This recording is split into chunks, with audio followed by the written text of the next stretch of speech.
Onset by BAND-MAID is one of the most enjoyable instrumentals I've heard in my life. It proves that instrumentals don't need to be ridiculously complex to still be engaging and fascinating to the listener. Now, to preface this, I enjoy great instrumentals from YYZ to Dance of Eternity to Culture Clash and Onyx.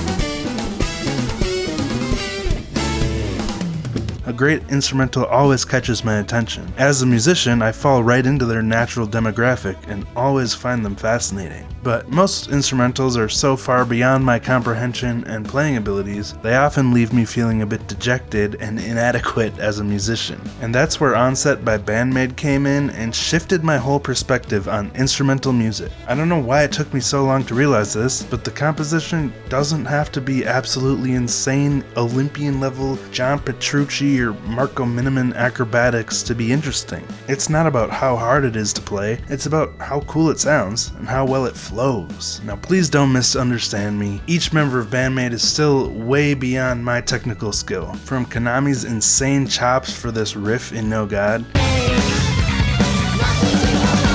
to Akane's absolutely non-stop high-energy drumming, to Misa's mind-blowing pick-tucked slapping with no index finger, these girls each do something I could never do, song after song, night after night. But after watching Onset a few times, I thought to myself, this is crazy. This is crazy, this is crazy, this is crazy. But I just might be able to play this one if I practice really diligently.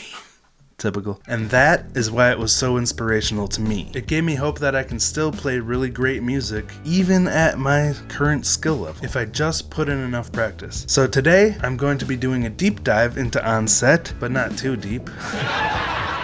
And in preparation for this, so I could really wrap my mind around what was going on in this song as a whole, I've learned all 4 parts and even made my own cover of the song. Hey Wave, when is Konami's part of the Warning in-depth analysis video coming out? Someday.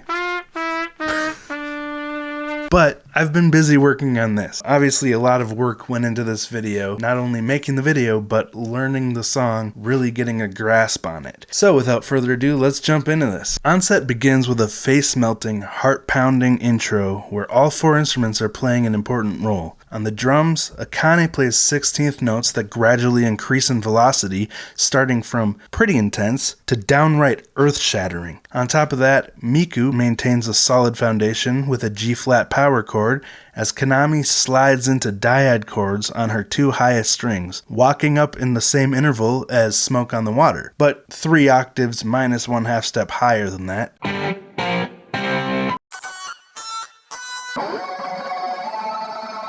Does your back hurt from that reach? Then Misa adds to the gradual buildup of power during this intro by sliding from her low G-flat up to the next octave halfway through the intro. The end result of these 4 ingredients is a delicious maki roll of sweet, savory, and spicy flavors for your ears. Misa's bass is like the essential layer of vinegared rice, creating a tasty yet solid foundation, while Akane's drums act as the fresh nori wrap, helping to hold everything together. Miku's guitar is like a velvety piece of salmon or tuna, an essential part of any maki roll. Then Konami's guitar comes in like the delicious slices of cucumber, avocado, unagi sauce, sriracha mayo, adding that beautiful embellishment to the top that really makes all the other ingredients pop. At least that's the way I see it in my mind. Feel free to interpret the music as any combination of foods you wish. My point is, every member of this ensemble plays an important role in making this song exactly what it is. A very enjoyable experience for the listener. So sit back, strap in,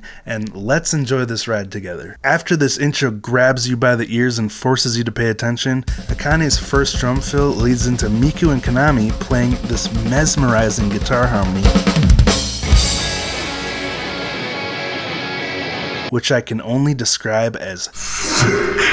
Miku plays hammer-on power chords in drop D, while Konami adds context beyond the power chords in the higher register. And I really love the way the guitars play off of each other here during this part, creating that really powerful, luscious tone. Now Akane comes back in with an incredibly stylish hi-hat fill, followed by this kick drum pattern using single foot double strokes like Yoyoka. Now this was one of the hardest parts for me to learn on drums of this whole song, second only to Misa's bass solo. Akane is doing this alternating hand 16th notes thing on the hi-hat while also doing these double strokes on the kick, and for some reason my brain just could not comprehend that. In fact, I still haven't gotten it down properly even for my own cover, so even though this part of the song passes quickly, know that Akane's simple sounding performance here requires an insanely high skill level. Now she continues the double kick strokes throughout the entirety of the song, incorporating it into the main drum pattern that's always playing during the dueling guitars part and the tapping part. So this whole song is non-stop insanity for every member of the band. But this next part of the song starts with the other instruments fading out, while Akane keeps a 4-on-the-floor kick and Kanami plays some beautifully palm-muted eighth notes with a triplet delay on top of Miku and Misa's G flat, creating more wonderfully complex and layered chords. A G flat minor 7, then dropping the minor third one note to the second, forming a G flat 7 suspended 2 chord, so a quick sidebar on suspended chords. A typical chord will have the root note and then the third, which will either be minor or major, they're one note apart, but the E suspended chord from earlier in the song moved from the major third up to the fourth of the E, which is a more common suspended chord, but this time around, Kanami changes it up, moving from the minor third down to the second of G flat. I just love how interestingly this affects the tonal feel of the song throughout these parts, and now, thanks to this way too long explanation, you know exactly what she did musically to create this feeling. Also, just briefly on that triplet delay, by playing eighth notes over a triplet delay, it creates this perfectly offset rhythm to create that bouncy feeling. Offset in onset, ironic, I know. But this is a technique that The Edge from U2 uses a lot. It's very recognizable here in Where the Streets Have No Name. Anyway, after this, the rest of the members come back into the song and create this really fun, funky, and bumpin' rhythm underneath Kanami's palm-muted notes. Akane sets the foundation with a really cool snare pattern, alternating which hand is playing the accents, as Miku follows her rhythm playing the basic chords, and Misa bolsters them both with her bottom end, walking up and down the scales of Miku's chords to add more to that bouncy feel. This is the first time I can think of where an instrumental rock track has made me actually want to dance. Just so bouncy. But just another reason why this particular instrumental is so special. Now after this, absolute madness ensues. The song switches to a 5/4 time signature, meaning there are 5 quarter notes, 5, not 4, 5 quarter notes in each measure, and in this part, everyone's parts are insane, even Miku's. She plays very high energy and fast-paced power chords along with Misa here, and although these parts can easily fade into the background beneath Kanami's awesome slidey guitar and Akane's insane drum fills here, they are still too insane for me to describe with words. So I'll just show you the isolated tracks from my cover of both the rhythm guitar and the bass from this part.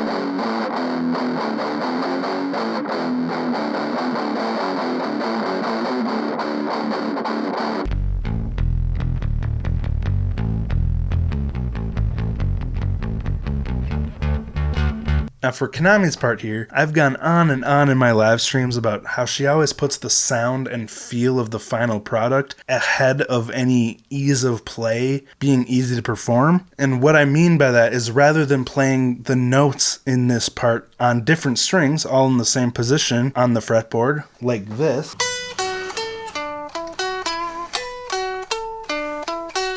she could play it like that easily, but she opts to slide up and down on the B string, one string, playing all those notes on different positions of the fretboard.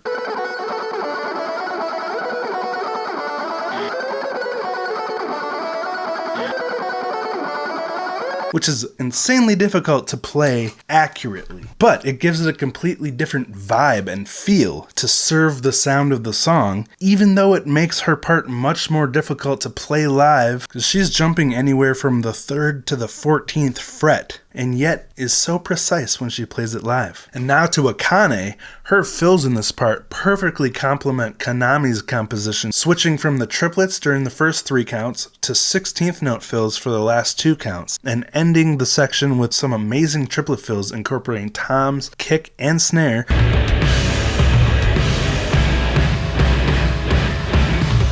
What's really cool about this whole section is that with the 5/4 count and crazy busy parts on each instrument, it builds up so much tension and anticipation, and then finally it's all released when it flows into the next part and the whole song just opens up. Back to the main 4/4 drum pattern, a relatively simple chord progression, and then some delicious tapping. But even though it's easy to listen to and enjoy, there's still so much going on here. To start, Misa is connecting each chord in the progression with her own brand of bass licks, or as I like to call it, her connective tissue of bass, giving the tonal foundation a really urgent feel.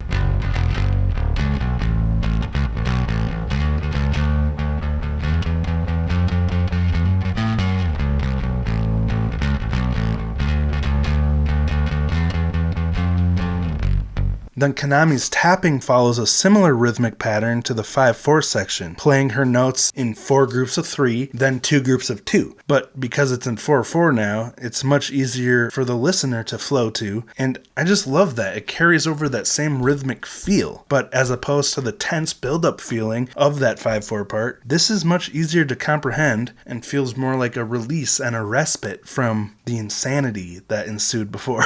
So, just brilliant composition. Now during this tapping part, Konami had been holding the pick between her thumb and index finger, using her middle finger to tap on the notes. And this is another fine detail that's really easy to miss, but it's a great show of her musical accuracy and dexterity, because it's much more difficult to tap the notes accurately with the middle finger, because naturally it gets a lot less use in fine motor skills that you use in day-to-day life than your index finger does. But this allows her to move seamlessly into the next part where she uses a pick without having to flip the pick up at all, because her pick never moved from its normal position. Now this transition was hands down the hardest guitar part for me to get down solidly in this whole song. If you were watching my live stream when I was learning the guitar to this, you'll know what I'm talking about. I never was able to play this part right during that stream. For me, I cannot tap accurately with my middle finger at all. Like, I can try, but I don't hit all the notes right. So as you can see in my cover, I held my pick like in my palm between these 2 fingers and just tapped with my index finger because it sounded much better. Served the song. This technique just worked better for me and my current skill set, because obviously I'm not as good as them. Same with the slapping on the bass. I cannot do that pick tuck like Misa does and slap. Even without a pick, forget the pick, I still can't slap anywhere near what Misa does. So instead, since I'm pretty good with a pick, I have a way of playing with a pick that sounds like slapping. Like I snap the string with the pick, and it kind of sounds like slapping. Kind of sounds the same, but it's not legit slapping. I had to work with what I got, and now I'm inspired to learn to be a better slapper. Anyway, the second time around, when it gets to that cool U2 style delayed guitar part, Akane changes things up this time, throwing in a beautifully accented tom-driven drum pattern underneath. Really bolstering Konami's part and making it pop. That's all the parts of the song's structure, but of course we still have the solos and the insane ending. Everyone gets a solo in this song, beginning with Misa. I love that dissonant note she throws in here at the beginning of the solo. But she makes use of the entire instrument during this solo, sliding up for these really high notes here, and then going all the way down to these low notes here. Finally, finishing up her solo with her signature pick tuck and slapping these last couple bars using an octave interval for the G flat and then that perfect 4th interval for the E. A very sonically pleasing shake-up. Now Konami's solo is next. She starts with a dive bomb, then another dive bomb but with hammer-ons. Next, she does this series of licks on the minor pentatonic scale with a really cool classic rock feel. even throwing in some of those B and G string dyads you hear a lot in classic rock, before doing a straight up metal style hammered chromatic walk up into that last screaming bend. Such a cool fusion of guitar styles from across the history of rock, all wrapped up into this very short but sweet guitar solo. Next we get Miku's rhythm guitar solo,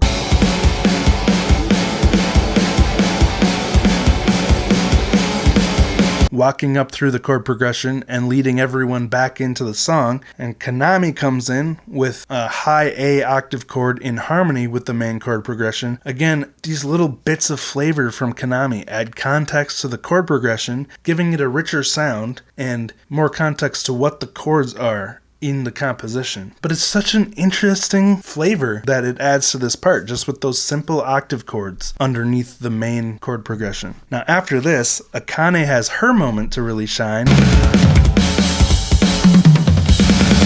and his drum solo is very short and sweet. More of those insane triplets between the snare and kick, and then the snare, toms, and kick. They happen so fast because she's literally cramming 6 notes. Why do I keep doing 4? 6 notes into the space of 1 note here. Then she does this really cool cheerleading style rhythm between the snare and the kick. If you were watching my live stream last Friday, I compared part of Akane's solo in Freedom to a cheerleading chant, I guess, where it's like do do do do do do do do do do do. It's just got that rhythm that encourages call and response between the audience and the drummer, which is such a cool flavor to add to her drum solos. Anyway, she adds a tiny bit of that here with like that, you know? But Akane and her compound fills like this just blow my mind time after time. Just so cool. Now, a couple more things of note within the song are the cool harmonies that Konami recorded over her tapping with the guitar, both a tapping harmony and a rhythm chord harmony played with those octave chords again. Now, when they play live, these are both on the backing track, but they add such a cool flavor to the song, so I just wanted to mention them quick.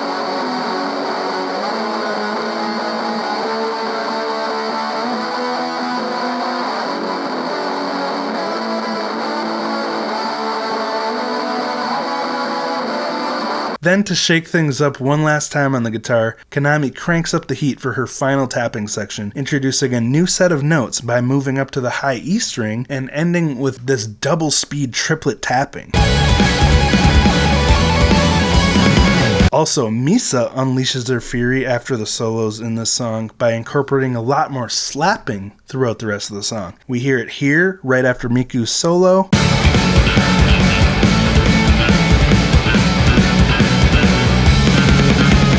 Then again here, after the final tapping part, just adding the perfect amount of sonic spice to this masterpiece of a composition. Hey Wave, at the beginning you said Miso was the rice. Now you're saying she's the sonic spice. Where's the continuity, my dude? Yeah, I know.